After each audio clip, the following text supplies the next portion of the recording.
మరి ఆకస్మిక మరణం తర్వాత ఆయన మృతదేహాన్ని చూడటానికి ఆయన సమాధిని చేసే ముందు ఆయన పార్థివ దేహాన్ని దర్శించి గౌరవం నివాళులు అర్పించాలని వచ్చిన వాళ్ళు అనేక మంది ప్రపంచవ్యాప్తంగా ఉన్నారు. దాంట్లో ఆ ఇరాన్ పెంచి పోషించినటువంటి తీవ్రవాదుల నాయకులు ఎక్కడైతే దాక్కున్నారో వాళ్ళంతా కూడా బయటకు వచ్చారు.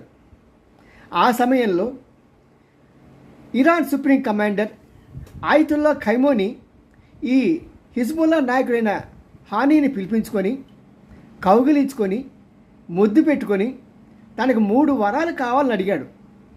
ఒకటి ఏంటంటే ఎట్టి పరిస్థితుల్లో కూడా ఇజ్రాయేల్ ఉండటానికి వీల్లేదు, దాన్ని సర్వనాశనం చేయాలి, నువ్వు తప్పకుండా చేస్తావు అనేది మొదటిదైతే, రెండోది నాటో దేశాలు చిన్నవి వాటిని ఎలాగైనా నాశనం చేయి, అది కాకుండా పాలిస్తున్న దేశం ఏర్పడటం నా కళ్ళ ముందు జరగాలి అన్నాడు.